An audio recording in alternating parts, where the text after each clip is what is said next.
Olá, pessoal, sejamos bem-vindos a mais um Episódios Diários em que estamos trabalhando aí o livro Pão Nosso, nosso estudo sequenciado. Estamos no capítulo 12, intitulado Pensastes nisso? Interrogação. Emmanuel traz a segunda carta de Pedro, que diz o seguinte: sabendo que brevemente hei de deixar este meu tabernáculo, segundo o que também nosso Senhor Jesus Cristo já me tem revelado. Emmanuel traz esse recorte e vem explicar o porquê. Porque Pedro tratava o corpo como se fosse um tabernáculo, como se fosse um local onde o espírito se armazenava, um local onde o espírito, entre aspas, era preso, um local onde o espírito convivia. E dentro do corpo, nós temos paradoxos, porque muitas vezes o espírito quer expressar um sentimento que o corpo não consegue. Como é que a gente fala "eu te amo" para uma pessoa que a gente gosta muito? Devemos nos socorrer ao verbo. Nós nos socorremos com atitudes de cuidado e carinho. Por outro lado, como é que a gente expressa um sentimento de mágoa, de tristeza? A um primeiro momento a gente chora.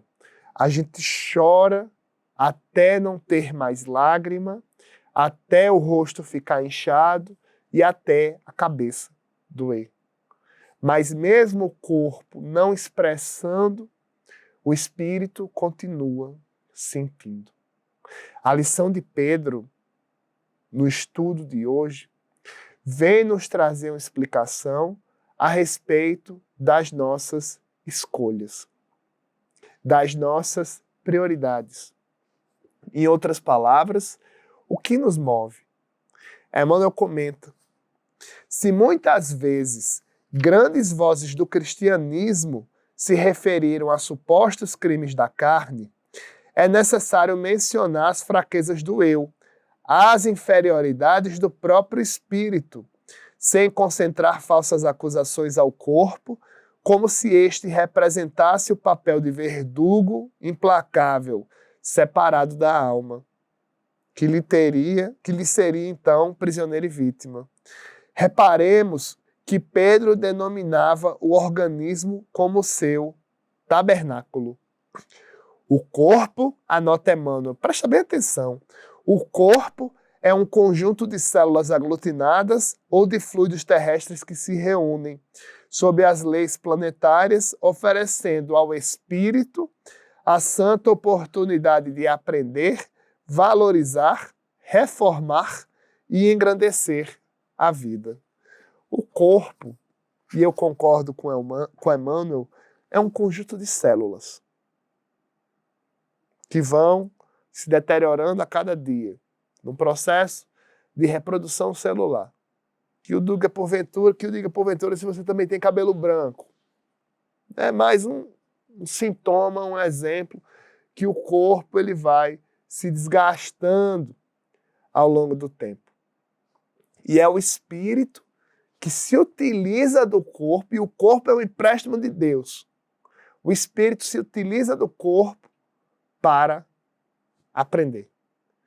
E a reflexão de Pedro, trazida por Emmanuel na manhã de hoje, fala muito das nossas decisões. Porque muitas vezes a gente pensa, não, eu sou assim mesmo.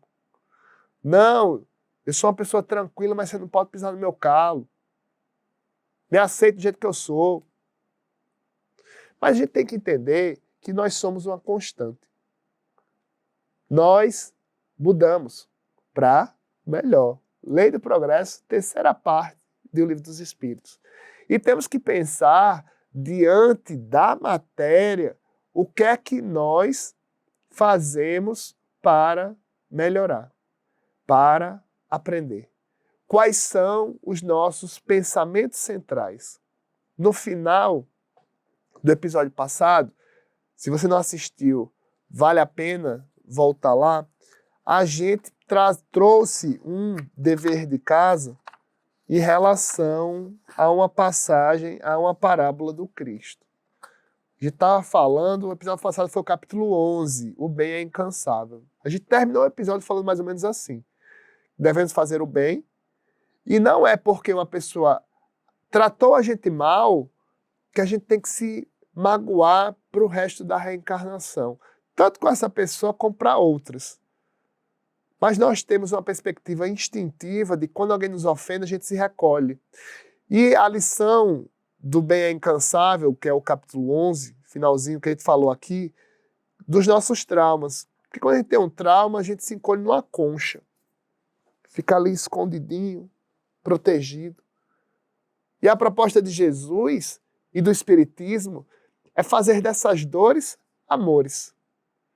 E o dever de casa, não sei se você cumpriu, foi a parábola do tesouro e da pérola. Capítulo 13 do Evangelho de Mateus, que diz o seguinte: o reino dos céus é semelhante a um tesouro escondido, no campo em que um homem encontra e torna a esconder. E na sua alegria vai e vende tudo quanto possui e compra aquele campo. Novamente, o reino dos céus é semelhante ao homem negociante que procura boas pérolas. Encontrando uma pérola muito preciosa, partiu e vendeu tudo quanto possuía e a comprou. Então Jesus ele faz uma ponderação aos bens materiais que é preciso uma reflexão mais aprofundada. Porque aqui, no capítulo 13 do Evangelho de Mateus, o Cristo vem trazer as nossas prioridades. Olha só. Tesouro escondido em que um homem encontra e torna a esconder. Volta, ele esconde, o homem está assim numa terra, vê um tesouro, cava um buraco e esconde. Deixa bem escondidinho. Volta, vende todo o seu patrimônio para comprar aquela terra. Porque ele sabe que o tesouro está lá. De novo, é tanto que na tradução aqui é novamente. O reino dos céus é semelhante ao homem negociante que procura boas pérolas. Um caixeiro viajante. A depender da sua idade, você pode não saber. Pesquisa no Google. Encontrando uma pérola muito preciosa, partiu e vendeu tudo o que possuía e a comprou. Jesus quer falar que quando a gente descobre o reino dos céus, nós temos uma prioridade por vivenciá-lo. É isso que a parábola do tesouro e da pérola representa. As nossas prioridades. Quer ver um exemplo da repercussão da parábola do tesouro e da pérola? A transformação de Saulo para Paulo. O processo de arrependimento de Pedro, que foi do negador do Cristo ao fundador das igrejas. Cabe a gente, diante das nossas quedas, escolhermos continuar. Na verdade, como continuar? Porque nós continuaremos.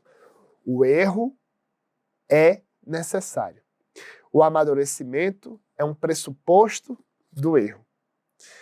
E finalizando esse capítulo, pensastes nisso?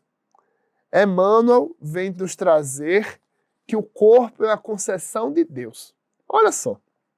Frequentemente o homem, qual operário ocioso ou perverso, imputa ao instrumento útil as más qualidades em que se acha cometido. O corpo é a concessão da misericórdia divina, para que a alma se prepare ante o glorioso porvir. Aí ele vai descrevendo e no final ele nos traz uma pergunta sobre o que nós estamos fazendo do corpo. Olha só. Que fazes dos teus pés, das tuas mãos, dos teus olhos, do teu cérebro? Sabes que esses poderes te foram confiados para honrar o Senhor iluminando a ti mesmo? Medita nestas interrogações e santifica teu corpo, nele encontrando o templo divino. Em outras palavras, o benfeitor vem perguntar o que nós estamos fazendo da reencarnação. nação, que é uma oportunidade para nós aprendermos. Se estamos reclamando, tentemos mudar o foco, mudar a estrutura de pensamento, porque a reencarnação é um presente de Deus, é uma estação necessária ao progresso. E por falar em estação necessária, no próximo capítulo, que é o 13, estudaremos estações necessárias. Se você tem alguma pergunta, quer fazer algum comentário, até mesmo alguma correção do que foi dito, fique à vontade, coloca aí, e na medida da possibilidade a gente vai responder. Se lembrou de alguém, compartilha. Se gostou, deixa para ver de novo posteriormente. Se você está vendo ao vivo agora, 6h30 da manhã, deixa para ver de noite. Porque quando for ver, já vai ter outro sentido. Porque a obra de Jesus é assim, é a mesma, mas a gente se depara com ela em outras estações que são necessárias, interpretando de maneira diferente. Até a próxima!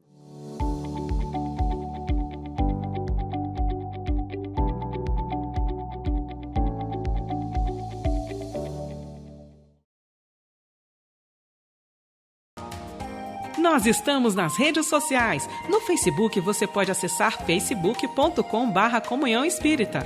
No Twitter, twitter.com/Comunhão Oficial. Estamos também no YouTube. Acesse youtube.com/Comunhão Espírita de Brasília. E siga o nosso Instagram, @Comunhão Espírita.